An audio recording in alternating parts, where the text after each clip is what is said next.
What's up, guys? Welcome to What's Up, where we talk about what's up in the world of movies, video games, and TV.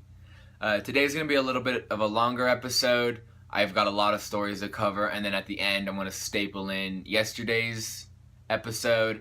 I recorded it, I just couldn't edit it because Premiere was kind of messing up, but I figured it out and it should be at the end of this video.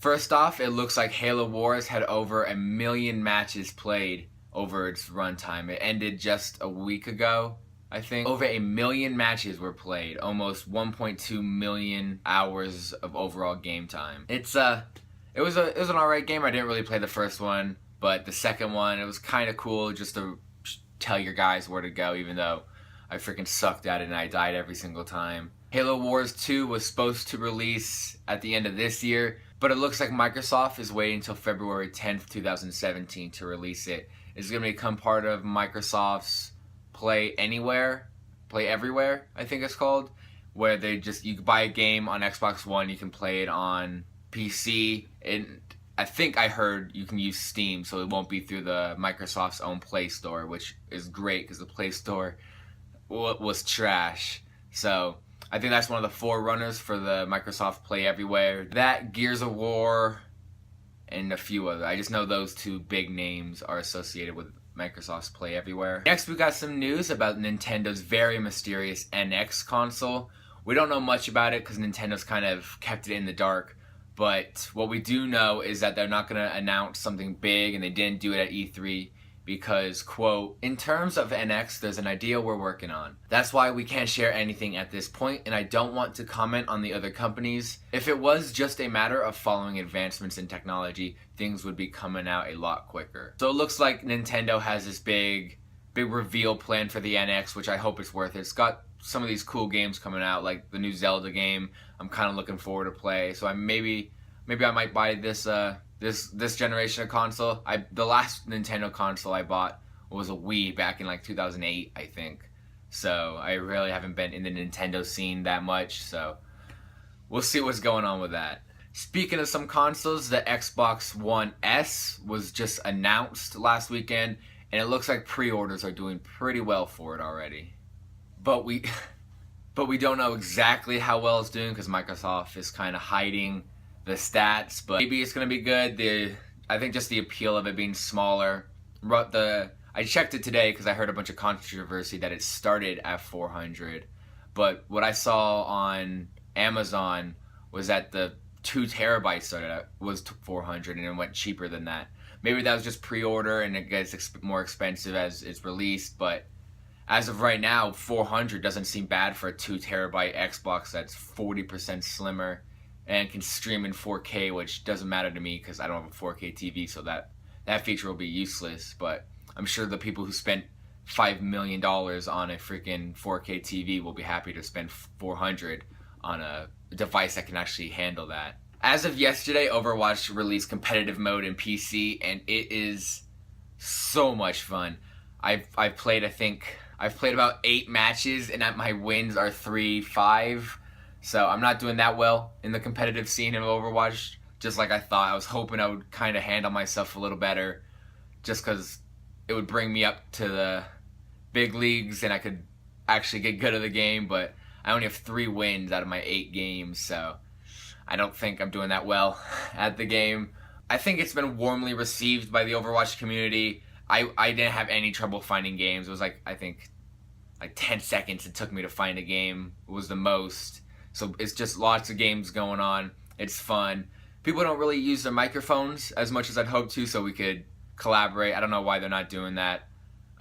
It's mostly just chat, but that takes too much time. You die. By the time you get a whole sentence out, you respawn.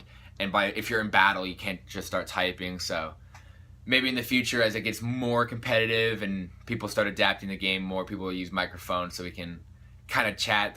I've only had a few games where people talk, but I have a mechanical keyboard, so people got real annoyed with me real quick. They're like, hey, we can hear everything you're doing, so maybe I gotta find a new keyboard so people don't get angry at me. Because I'm trying to help them. I'm Mercy, running around trying to heal them, and they're sitting there yelling at me because they don't like the clicking, I guess. PS4 and Xbox One are supposed to get their release of competitive mode maybe in the upcoming weeks. There's not really a set date of when they're getting it. Just I think when Blizzard and Overwatch can get it all up and running on that, and then they'll release it. It looks like Season 1 will be a 1.5 month season, ending on August 18th.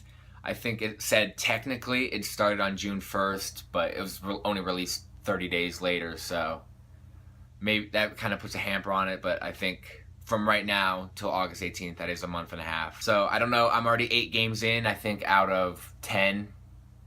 So I don't know if I'm already done with competitive mode. I'm going to play a little bit more today.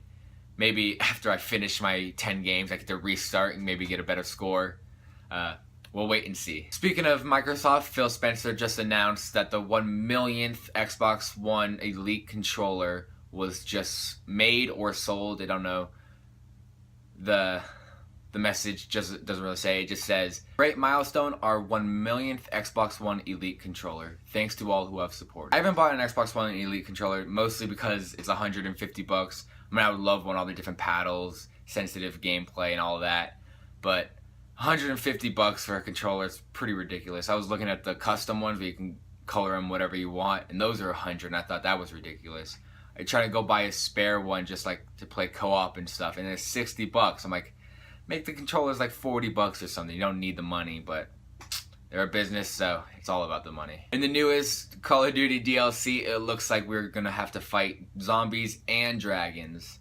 So if you want realistic gameplay, I guess Battlefield is where you're going, but if you just don't care, if you're high on Adderall and just have no care in the world, I guess Call of Duty is right up your alley. The DLC will also include 4 new maps: Empire, Cryogen, Berserk, and Rumble. We only know when the PS4 update is coming, which is July 12th. Xbox One and PC have yet to be announced, so we don't really know when those are coming. I think I might be getting Black Ops 3 soon just because I don't care, and it looks like a bunch of fun, so I'm going to start playing that maybe. So if many of you know, yesterday Istanbul was attacked by terrorists at an airport, and I think the death total's up to 41, which I don't really have much to say. It sucks so much. But some people are contributing to the terrorist attack to video games, which this is what my input is. Because I'm on the side of no, video games have nothing to do with terrorist attacks or mass shootings or nothing. It's just unstable people doing unstable things. Some people see the resemblance to the Modern Warfare 2 mission, No Russian, which starts off with you attacking an airport. People are blaming that the terrorist attack yesterday almost looks exactly like that, so it's led some people to believe that they saw this game, they played this game, and they thought they could recreate it. But I don't think. I just think they're radicals and they're crazy, so I don't really know what to think. I have my personal beliefs, but I'm just trying to give you all the facts.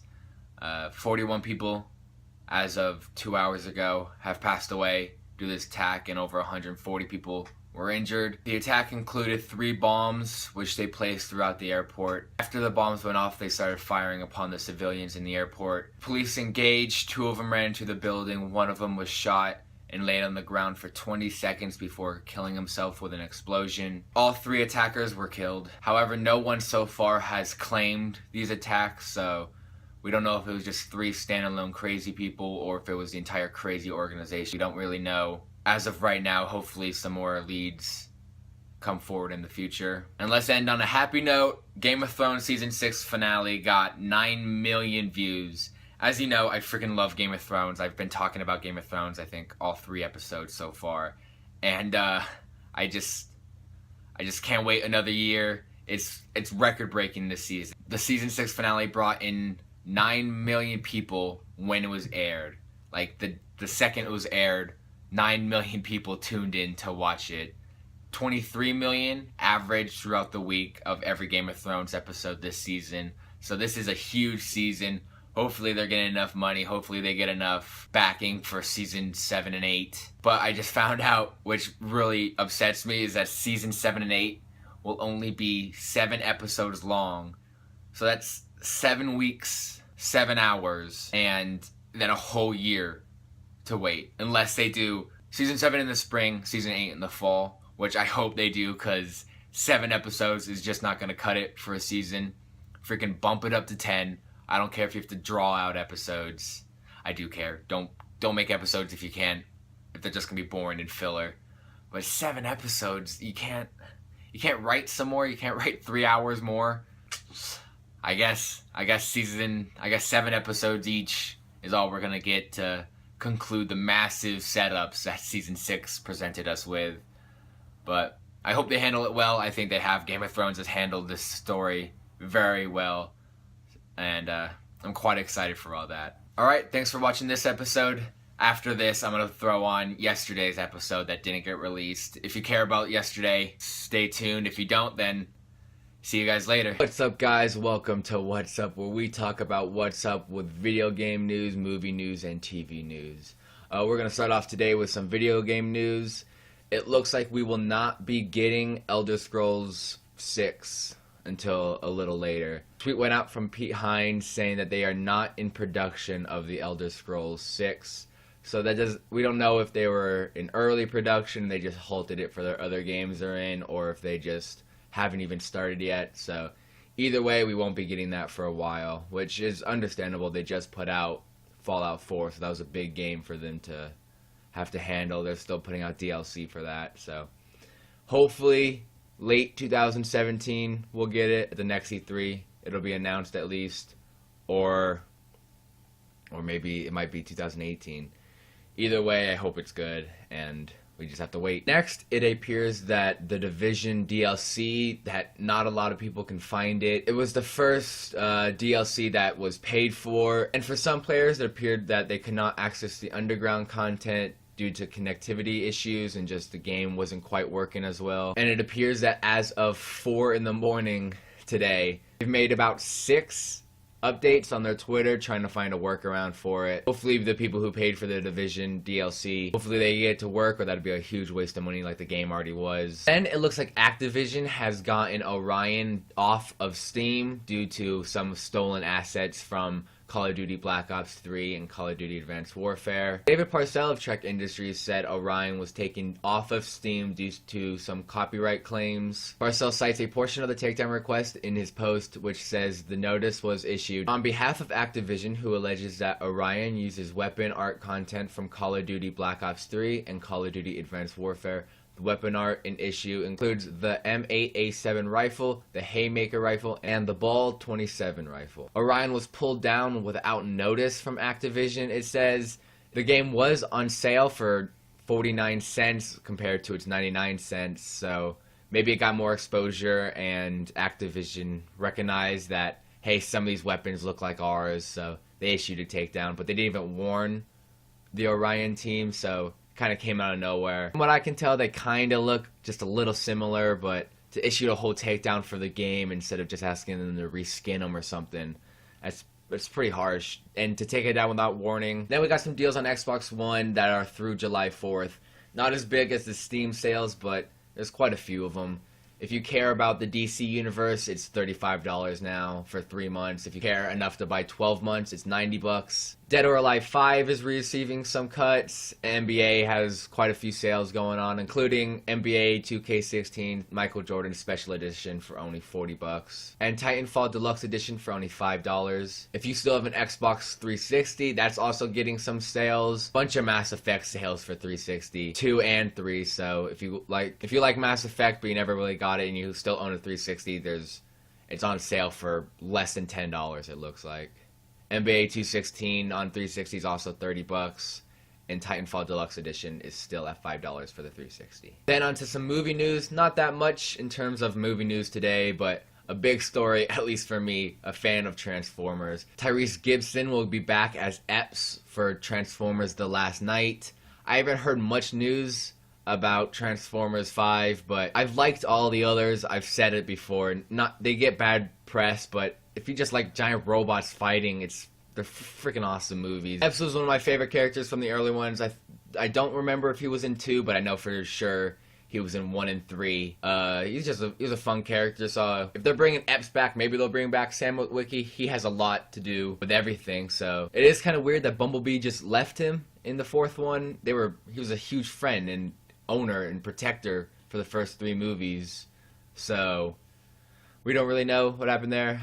I didn't read any stories about it, so if you know, maybe comment down below. But it'd be cool if they brought back Sam Witwicky and Epps, but Shia LaBeouf isn't really famous anymore. That's all I got for today. Thanks for watching. What's up, guys? Welcome to Rake. We're gonna be doing something new today. I don't normally do face cam,